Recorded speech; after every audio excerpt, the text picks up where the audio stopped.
and welcome to another episode of Rugby Through The League's podcast. As you can see, we've finally got a bit of sunshine back. This week's been a pretty shit week for weather in Spain. Firstly, just want to say forza with those that lost their life in the Valencia region. Thankfully, it was a couple of hours away from where we are because the Valencia region is quite large, but still terrifying to see. The weather's not been great, and a lot of families are affected, sort of north of Valencia and a bit more inland, obviously Barcelona and down into the Costa del Sol as well. So thoughts go out to all the families and the people that lost their lives as well. So first things there. After that, though, this week we've gone back to a bit of a grassroots rugby. So we've got Richmondshire RUFC on. So we managed to do an interview with Cookie, who's head coach, Robbo, captain, and Jack, vice captain. So we managed to do a four-way interview. Really good chat, really good group of lads, really good laugh as well, good natter. A club that could have quite easily disappeared. Previously went social, then went back into the league. The league first season didn't work out too well, didn't win a single game. So this year they've come back fighting, and yeah, what they're doing is they're stepping in the right direction. So a really good bunch of lads there, a really good interview and a really good bit of rugby. So don't really want to dawdle on too long with this one, so let's get on with this interview. This week we're going up north. I know you lot, so most of you think that we only deal with southerners, but we've actually made it sort of north of the M25. We've also gone up in grade, so I've only done an interview with two others before. We've now got three, so let's see if I can fuck that one up as well. So I know this has been a long time coming, and we've finally managed to get it in. Last week we had a couple of issues getting it sorted, so I really appreciate your time for sort of finally being able to get this one over the line. So this week we've got Richmondshire RUFC.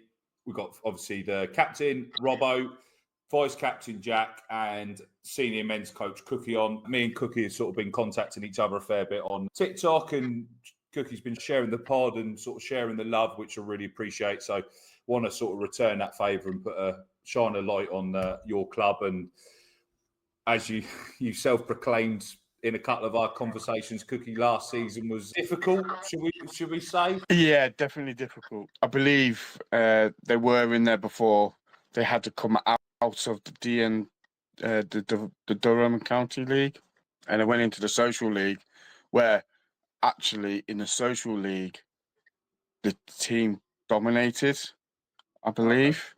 And then when they went to go back into the Yorkshire League to compete again, unfortunately that wasn't quite so. But I let Jack answer that.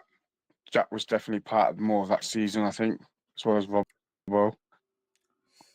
Well, we'll start with Robbo then. Obviously, Robbo is captain. How long have you been with the club? Could you do a little bit of an intro, mate, where you've been, how long you've been at the club, and tell us some of the horror stories, by the sounds of it, you've probably gone through.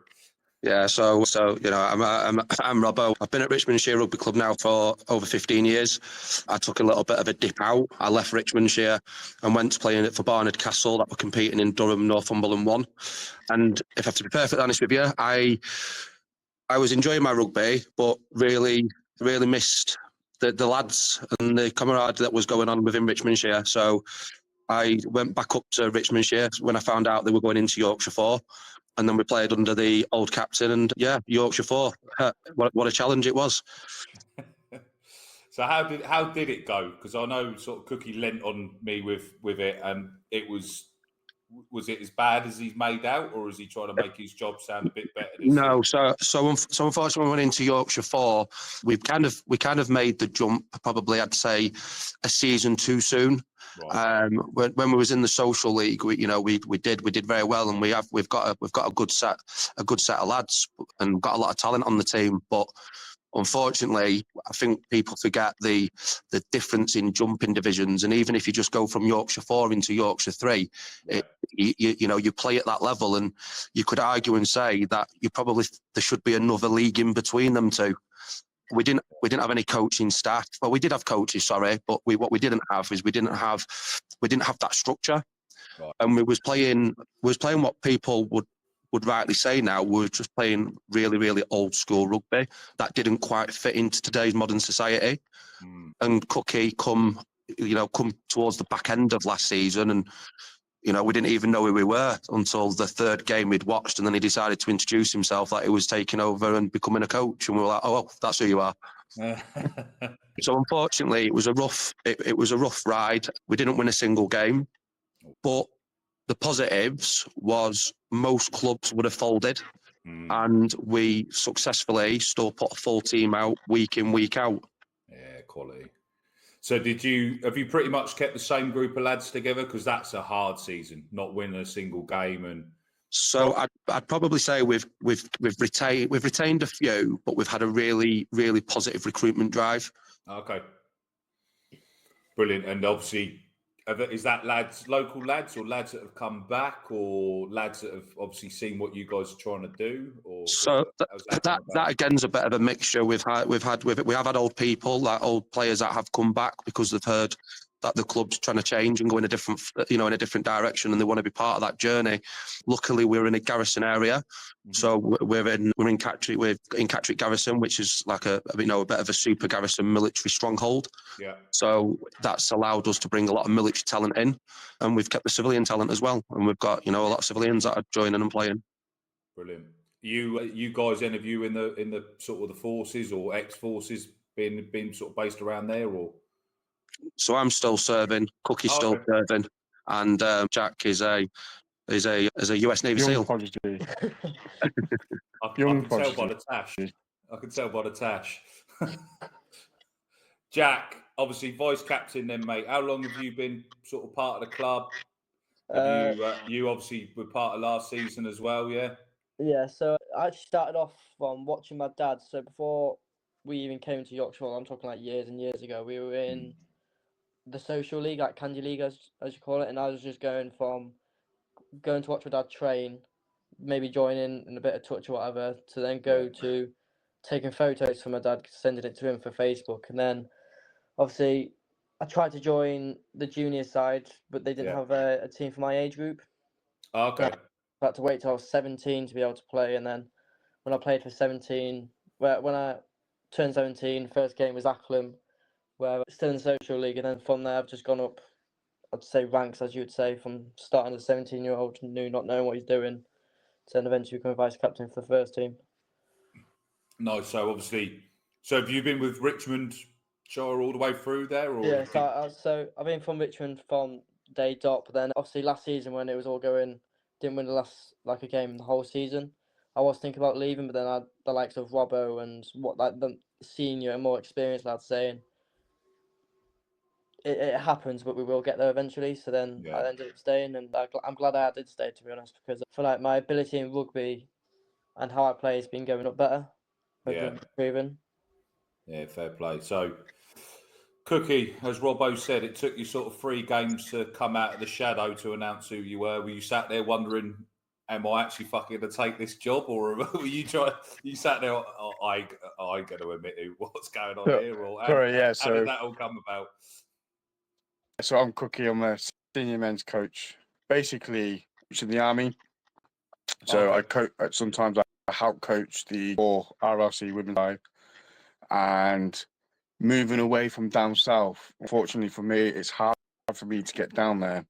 Yeah. And I seen a post for Richmondshire Rugby Club. At this time, I didn't know who they were, but I love rugby. Yeah. So, but okay. If I'm going for this, I need to watch them for a while and see what sort of impact I can make. So I turned up to a few of the training sessions, stood there, I watched.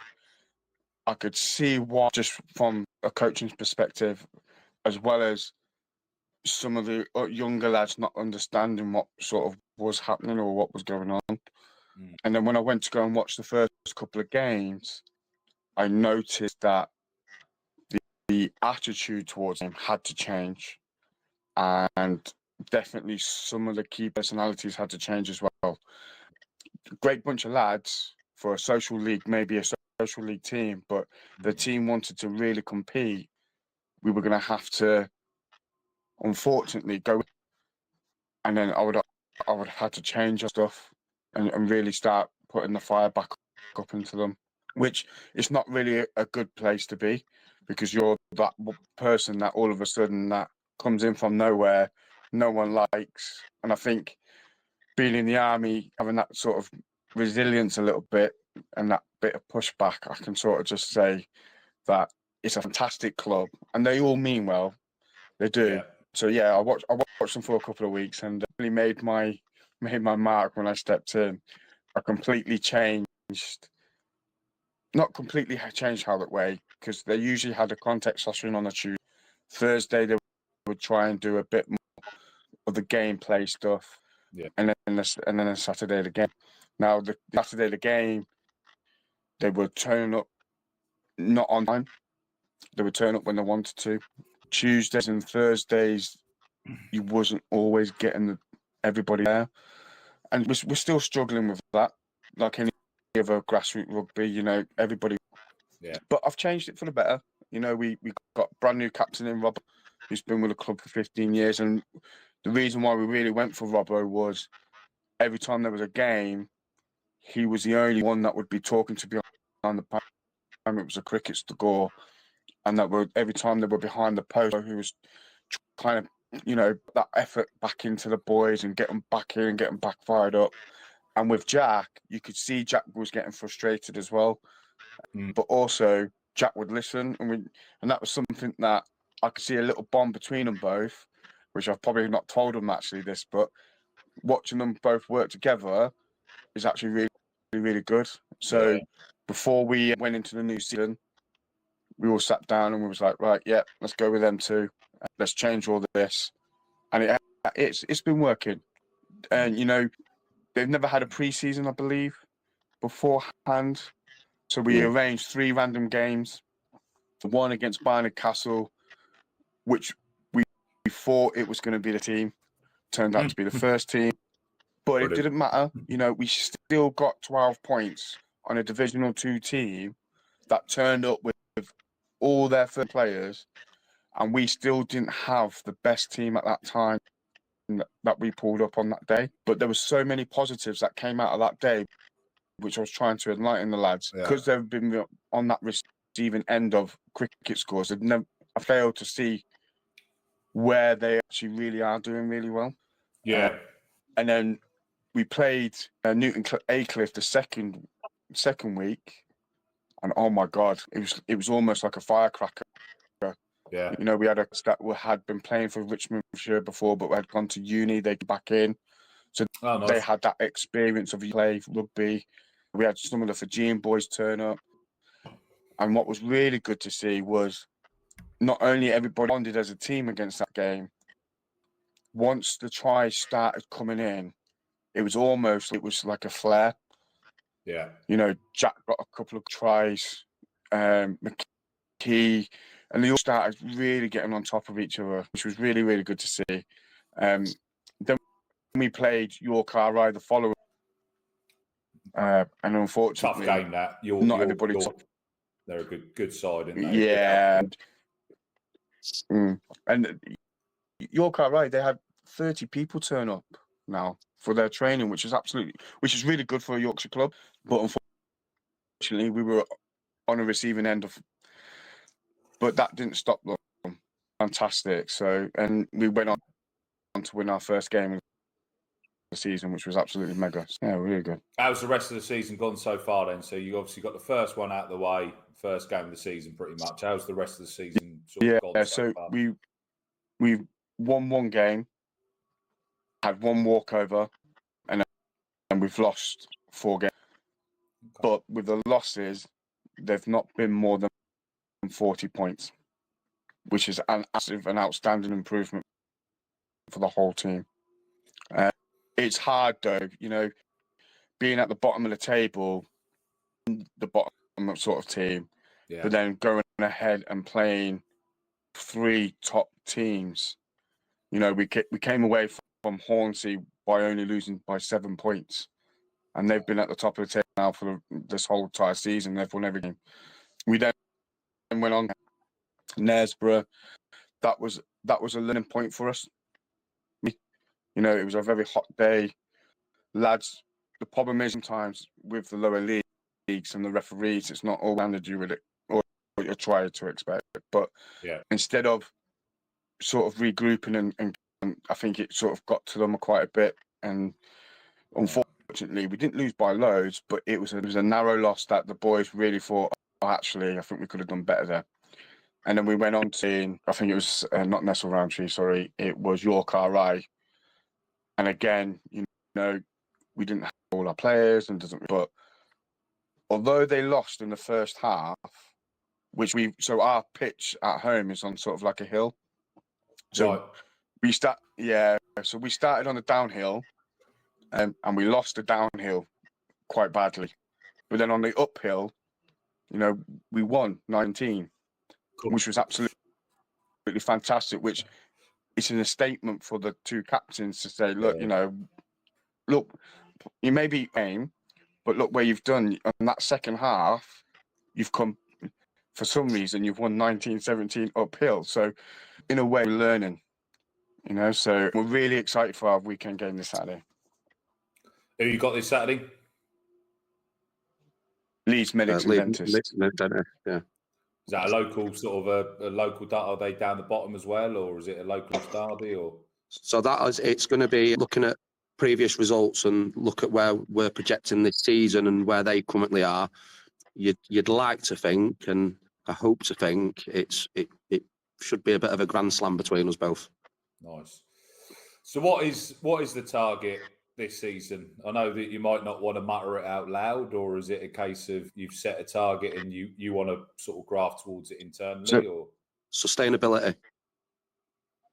So looking from last season, you could arguably say that we wanted to probably keep this in score to a minimum of 50 points.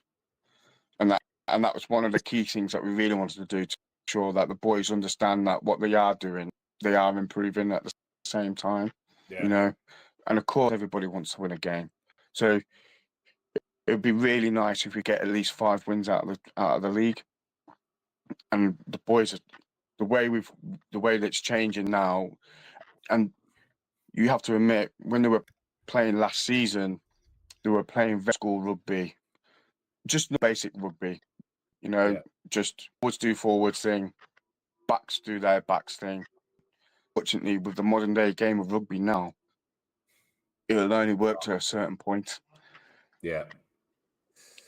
And as soon as I mentioned the 1-3-1, they all just looked at me and was like, what are you talking about?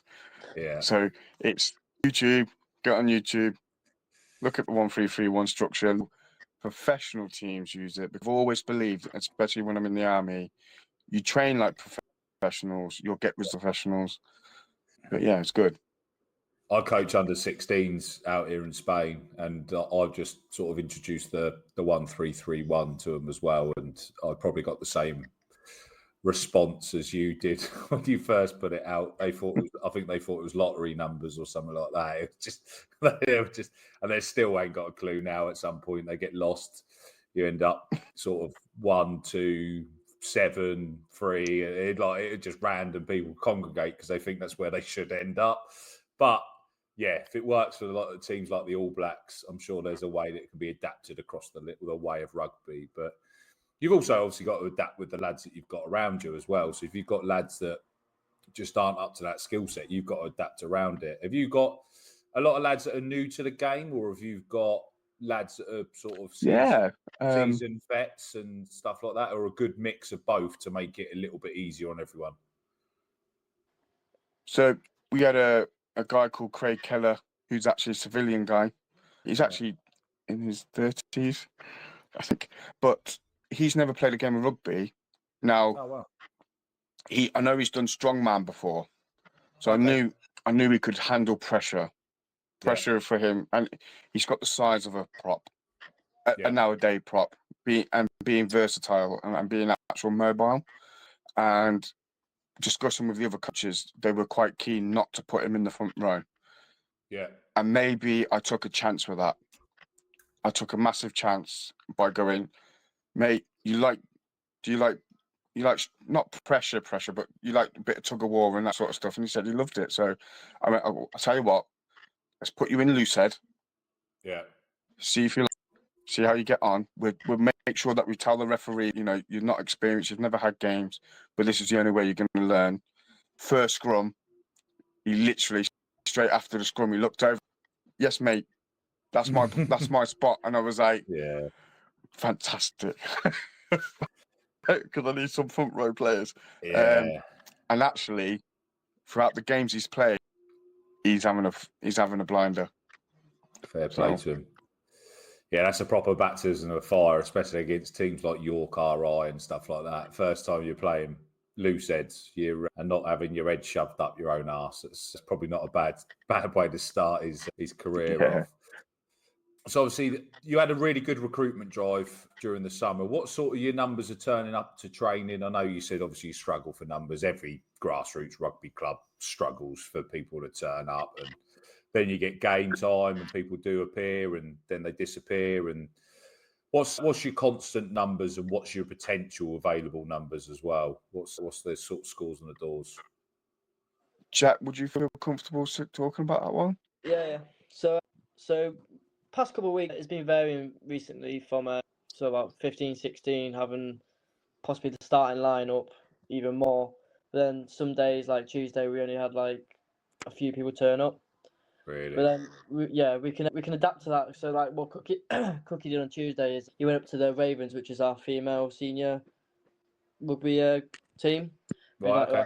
Like pre-train with you, and they were more happy to do that as if they run low numbers or make a training session out of it instead of not doing anything. Yeah, quality. So sorry, Jack. So you obviously been able to jump in with the women's. I know that probably fills a gap, but that must be quite difficult to have to adapt. You probably got you can't obviously make contact games and stuff. You're mid-season, you need more than that. So a few turning up and then 15 and 16, that's quite difficult to get a run through, and a proper season run through. Like, how many have you got signed up? How many are on the doors that could turn up? So we have 51 on the books. 51 on the books. And there's most are military. Yeah, that's understandable. So probably maybe 3 months of the season, dependent, really, probably. Yeah. So I would say we would have. It's really bad. It's a really low average. So I'd say we'd have 8 at training, and on game days I'd say we'd have 17, and that's an average.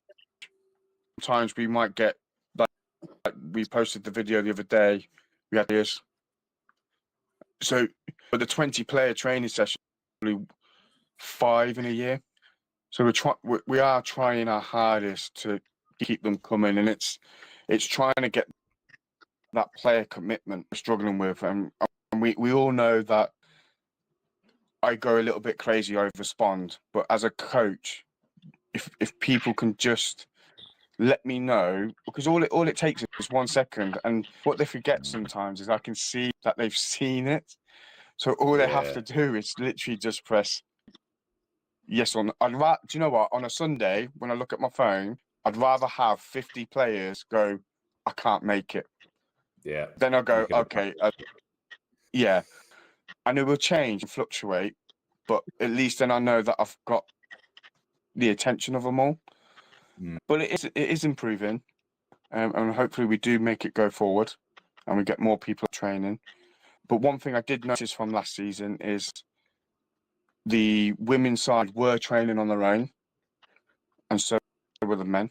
Yeah. And Tuesday that just went, I spoke to the women's coach there, Sammy. She fantastic woman, and she was like, "No, I agree. Let's start integrating it a little bit because we all want the same game of rugby. We're one club, and the only way we're really gonna make the numbers up on every training session now going forward, and not only that, but learning at the same time, would be together at some point, maybe on a Thursday, and have battle our scrum. You know, have the backs run out with the backs, and then have the team run out against the teams. It's not, especially with winter now. You know, the club has got floodlights, but they're very limited to the space that you can use. So I am, and this again is trying to get the player commitment on a Saturday when we haven't got a game to get a club. Yeah. Let's have a decent training session in the. But then because it's only training, it's like can't really be bothered. But I could guarantee, if I was to turn around and go, actually, boys, on the Friday night this is, and go, cancel the training session, we've got a game. Oh, yeah, within an instant there'd be 20 people going, oh yeah, I'm happy on play. But it's trying to make it fun as well at the same time. And it is definitely improving, especially our pod work throughout the weeks has definitely come on. But it's always at the moment game way they do use it for maybe the first 15 minutes before they start going, okay, actually, let's start doing this. But it's definitely working.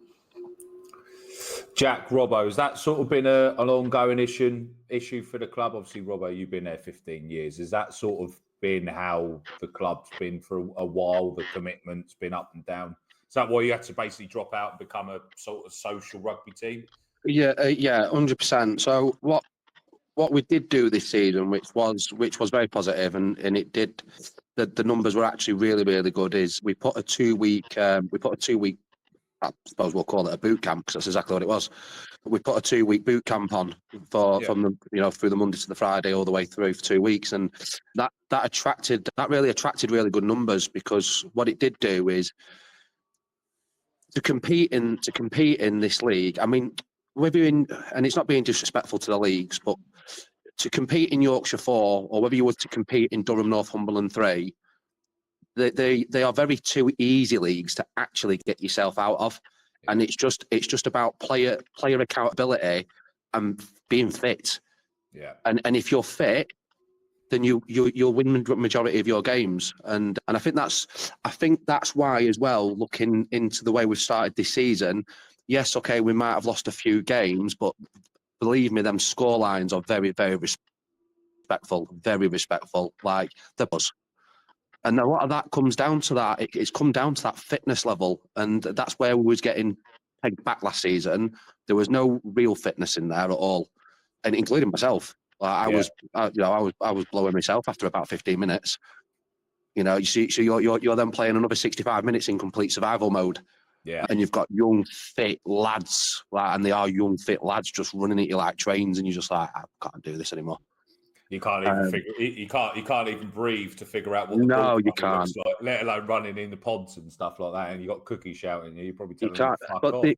But the fitness this season, it generally has shown, and I'll always go back to the York RI game. Is you know, how does a club from last season that had a cricket squad put past them on twice when they played them managed to leave the pitch 19-17 battling second half up a hill? Well, simple, because we had that togetherness and we had that fitness, and that fitness kept us in that game. Yeah, it's quality. Jack, have you sort of found that, mate? Obviously, being through the club as well, is that sort of a systematic issue probably with the club? Is it the local area? Because you guys said about the Yorkshire leagues has got low turnouts in some of the briefly earlier. Is it just sort of rugby up north, rugby union up north that's got low turnouts? Sorry, Jack. Go on. Sorry. Yeah, like so obviously we're in Yorkshire 4. We get a lot of Leeds, like a lot of teams from down Leeds, and there's a lot of league down there. Yeah. So obviously, when it comes to the union season starting, the league's just finished. So obviously, I don't think there's many league teams around where we are that will come to us compared to Leeds and like York and places like that. So when their league season finishes, they'll go to union just because they want to play rugby throughout the year. And obviously, that has got a massive toll because obviously they know how to make them runs, they know how to make them hits. Yeah. Obviously, compared to I don't think we've only got any league players in our squad at the minute, or anyone that trains with us at the minute. Right. But it's just all about consistency, really. At the end of the day, just doing it week in, week out, and just trying to get the numbers there and everything. You got anything to add on that, Rob? Obviously, you were about to jump in, mate. Obviously, you've probably been around it a bit longer as well. So I think where we slightly struggle a little bit as well is where we are geographically. So, you know, where we are, we have you know, we've literally got Darlington that's down the road, and they've got, you know, there's Darlington Malden Park. They're competing in National League One. Their first team, their second team, they're in Durham. They're in Durham 3, or is it 2? They're in Durham 3 or Durham 2. But then there's another Darlington team, and they're getting 5. It's incredible. They're getting 5 teams out near enough week in, week out at the minute at senior men rugby level. Wow. And that's where we're kind of a little bit stranded. Is we're kind of Richmond in this little town, this little place, and it struggles to just bring them people through. It's probably hard with people also seeing those scores on the doors as well. That like people get attracted to winning rugby, and stuff like that. So you've got to get people to buy in to what's happening, and that's not going to happen overnight. So what you're doing so far is spot on. How is the club sort of set up? Obviously, you said you've got a senior women's team. Is there a full youth system? Have you got colts, and have you got like a proper little ground? Have you got all of the sort of facilities ready? They've got a huge junior section. Oh, really? We're talking over kids. Wow. It's absolutely fantastic from the volunteers, and what they do is really good. But as soon as it gets to, correct me if I'm wrong, Jack, but I'm pretty sure as soon as it gets to the under 16s, it dwindles down to 6 or 7. Why is that? And then Jack? what they have done though was very clever from some of the is create a lower Dales team and brought 16-year-olds from around that area, like Wendale, Thirsk. I remember what Roger said what the other team was, but they all come to and make a lower Dales team, Right? And then compete with teams that have actual teams. And what I'm trying to do is hopefully integrate our training on a Thursday, and at some point get some of the players going out Friday to keep them 16-year-olds. Because we haven't got a Colts team, we're going to lose them for a season or two to either a uni team or potentially Darlington. But we want them back. You know, we want them to, you know, the senior men team now is changing. You know, we've got a brand new kit coming along. We've got loads of new players. We're doing I think from where they were from last season, they've definitely tipped the board in where I think they should have been. We're starting to see results where I would have expected to see them sort of results, maybe 2 or 3. Yeah. Compared to where, and hopefully them 16, 17-year-olds, once they turn 17, they come back to the club and play that adult rugby, but then stay with the team. And we've definitely got a couple of 17-year-olds that really come. You know, some of them are the first ones there at training, last ones. And there's one, Ewan, bless him, he is working a lot at the moment, and he's a prop. He's took it actually to the captains. You know, this kid who's 17, who's quite a big lad, who's all of a sudden turned up, and he does. You know, he's got to run a little bit more, and he knows that, but he's doing so well. And he every time he comes, he's like, I just got my rugby mates. I love it, just having that camaraderie, and being around these two as well, and being accepted by all the men. It's really, really good. It's really good to see. I think we've also managed to get another couple of civvy lads that are a little bit older, but they've come back to training as well. And actually, you know, there was a lad called Henry Johnson, and he came in. I think he played before. He missed out a load of years, and he started to come back and started to fill in. And when we had that 2-week training camp, he wasn't making tackles. Now I said to him, you know, and I think this is where, as a coach, you've got to be honest, because if you don't be honest, sometimes it will never improve, or but later on down the line. And he was missing tackles. And I said to him, you know, you're playing centre. If you miss that tackle, that's potentially 7 points, you know. And this is trying to avoid for the whole team. And I said to him, if you want that first shirt, you need to be hitting like a train, because you're a fit young lad. You can run hard. And he was like, okay. Next game we had your car right when we did lose, but however, he was hitting like a monster. Yeah, He was fair play to him. out that line, and he was putting people back on.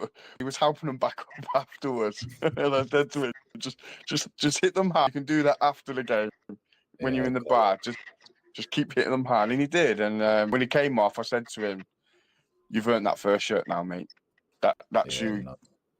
First team, definitely, and I think that took him by surprise a little bit, and he's really enjoying it now. So fantastic to see that. And we have a couple of Fijian boys in the team now, but I believe that having them couple of Fijians play, and when they show that flair, it's almost like it's that morale just comes flying back for some of them.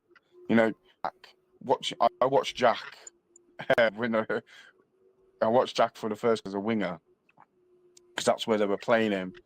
And I even said to him actually after watching his first game, I said to him, "Well, you're missing a few tackles there, mate." And then he come to me and he said, "Well, actually, I usually play 9, so we've put him into 9 position, and he's been growing, and he hasn't missed a tackle so far, which is absolutely brilliant." Well, 9s don't tackle anyway, so you can't miss a tackle at 9 if you don't have to tackle. Jack, sorry, Jack. Oh, sorry, I was just going to say very quickly, it's like Henry Slade or someone like that, and he's missing tackles. I wouldn't think he'd probably be in that next team on the next start lineup. He'd be, on the impact list. Yeah, just we like to call it now instead of. That's it. Yeah, Jack. Obviously, you've been around, mate. Probably sort of seen it sort of firsthand. Why do you think the 16s and the Colts is sort of the graveyard of your club at the minute, really? Because it seems to be where you're losing that connection between the next first team members. Obviously, if you've been through it, what's sort of happening, mate? Where can the club improve? Obviously, I'd say likes of Darlington, where they can get 5 teams out. Obviously, then the people like the thrill of playing in a higher league and working your way through it. Yeah. They also, I'm pretty sure, correct me if I'm wrong, Cookie, but they also give you the option of you go to play with them and they'll send you off with a scholarship with a college or something like that, or uni. We can't offer that, but we have had in the girls' junior section, we have had 7 girls go to Yorkshire county level, and they're playing Yorkshire. But mainly like Wednesday there as well. Their first team's in Yorkshire 1. Right. They all go to there playing the seconds, and then when they get the thumbs up for firsts, obviously everybody wants to say, "Oh yeah, I'm playing in Yorkshire 1," or "I'm playing in DN1," or whatever like that. But it's just like we're not a big club at all. We're a very small club compared to Darlington and other places around us. But purely, I think it's just because people can see what the difference is between us and Darlow. Yeah. And we just can't offer that at the moment. But I think we'll be able to do that, especially if you keep the drive going and the recruitment push. But I think we'll be able to get there. No, fair play. So is the club pretty much financially secure? Is it got a good footing to push forward? It's got its own facilities and everything like that. Is it in good standing? Because there's a lot of clubs that are still on the brink of going. It's hard. It's kind of hard to comment on that, to be honest, because we don't really get a true reflection or see what actually really goes on behind the scenes from a financial point. However, I do think we are in a decent place. We've got a clubhouse that we can rent out for birthdays and all sorts of parties and everything, which people do. But and when we do make a really, really good financial gain is when we've got both senior male teams playing at home on a double-headed weekend. Yeah. Because as you can imagine, that straight away minimum is bringing in that's 60 players minimum, and that's before we even talk about substitutes, supporters, family, friends, everybody that travels with the away team. So, I don't think we can give a fair response to the question because we're not in that position to talk about it. But from what we see, I think we're all right. Beer prices all right in the clubhouse? Are they reasonable, or are they getting a bit of a sting in the pocket at the minute? Because there's a lot of clubs that are having sting the boys in the pocket on the beer money rather than just to keep the club afloat. Average. $4.40 for a pint of Guinness. How much? $4.40 for a pint of Guinness is all right. Fucking dirt cheap compared to down south, but Christ, I was going to say I'm down south at the minute. It's about £8. Yeah, and that's a half as well, Robbo. Yeah, That's that's a half. That is a half as well. No, fair play to you. So, season ahead is a case of target of sort of 5 wins. Is that roughly where you're at, and keep it under 50 points if any defeat comes along your way? Yeah, 100%. And I think when Cookie touched on it actually before, it's been frustrating already this season. It started frustrating because them 5 wins, we probably should be just about there now, really. I mean, there's been a couple of fixtures where we have left that pitch, and unfortunately we've gone in that dressing room and looked at each other and gone, we've actually just thrown this game. Yeah. We actually have just thrown this game. We should have won comfortably, but you put yourself into them positions, don't you? And you've got to navigate your way out of them, I suppose. That's the difference, obviously, between this season and last season. Last season, you'd have probably just not even noticed that. Yeah, Whereas absolutely. This season, you've able to create your brand. You know your target. You know what you're gonna do, and they're the worst ones when you know you should have come away with something rather than just no. Lads, it's been an absolute honour to get you on. We've got in the future we're getting Grassroots rugby game days back. So I did it recently over the summer. I've got a couple of other lads coming on, so hopefully later in the year, if not next season, potentially depends on how it works out. We'd love to obviously come up and do an actual game day with you. Absolutely. See what's going on and sort of that'd do be that. fantastic.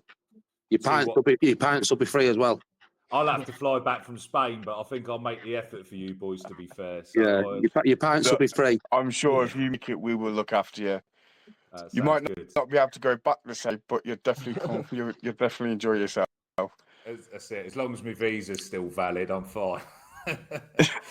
But lads, it's been an absolute honour having you on. And just one last thing from you guys. If you want to just put a rally cry out for anyone in the area to come and join the fight, then just push it out now, and then we'll promote it on the run up to the release as well. So lads, what makes your club, and why do you want people to come and join you? Because it's a brotherhood. Oh yeah, brotherhood. It's definitely a brotherhood. Sold there, and that's the thing. That's what rugby does. That brotherhood, you've got it forever. It's like having a brother you don't always want as well. You can't fucking get rid of some of them. I think I have to say is I came into the club.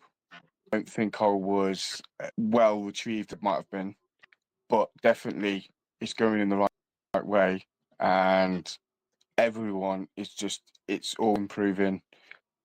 The guys, there's more people coming into the team doing so much better. The women's side is fantastic. I have to have like a big shout out to Gareth Hassity. So he's not here at the minute, but he's the captain for the seconds.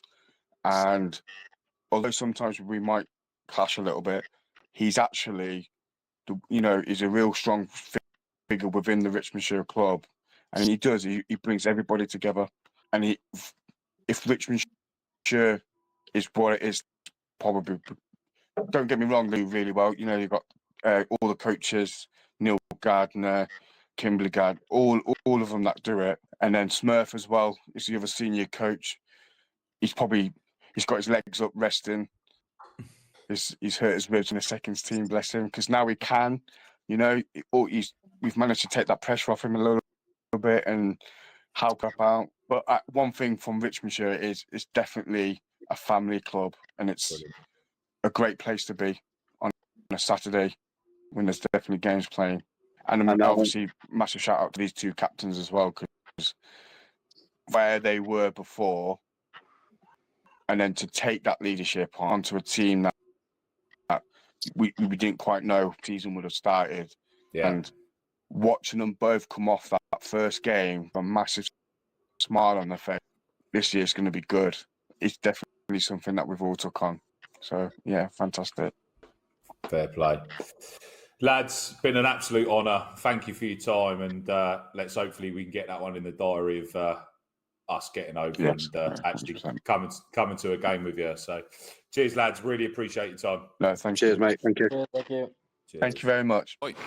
So that brings another episode of Rugby Through the League's podcast to an end.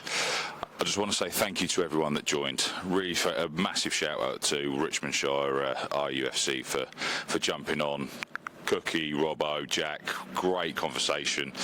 Really good bunch of lads. Seems like they're turning the club in the right direction. Results are starting to come the right way as well. So they've put themselves in a realistic target as well. So they're not expecting to suddenly win the league the next year round, but they're working towards the right bits and keeping people involved in rugby and getting new lads into the game, which is brilliant. So if you're ever up that way, stuck for rugby, get involved, give them a shout. I'm sure they're more than happy to welcome you with open arms. Next week, as I previously mentioned, we've got two new lads joining the pod. That's a Buster and Adam. We've got them on ahead of the 16th for our first Rugby Through the League's Grassroots game again with them, with Buster going to that interview to start with. So got a bit of an introductory podcast with them. So that's out next week. So really good laugh, really good couple of lads. Love the game, really want to grow the game, and obviously they're located back in England so they can help fight the fight there while I carry on over here and try and spread the word. Over the next couple of weeks I'm actually going to be at the Spain international games, so I'm going to go Spain-Uruguay, which will be on the 9th, going to Spain-Fiji on the 16th, and then also going to Spain-USA on the 23rd. So look out for some content for that when that comes out as well, so that'd be really good to get that out as well. We're going to pretty much wrap the pod up at the end of November, and the Grassroots stuff's going to be released on our socials with maybe little mini episodes of pods, but of their own format for you guys to keep busy on the podcast platforms and keep that ticking over while we get this rebuilt ready to come out again in February. So keep liking, keep subscribing, keep sharing. Make sure we're doing it on the socials as well so that more spread is available, more people can see what we're trying to do and get back to rugby. And obviously autumn internationals, let's see how that goes. Hopefully England can pick up some wins there against some big games. So everyone else, thank you so much for joining. Thank you and goodbye.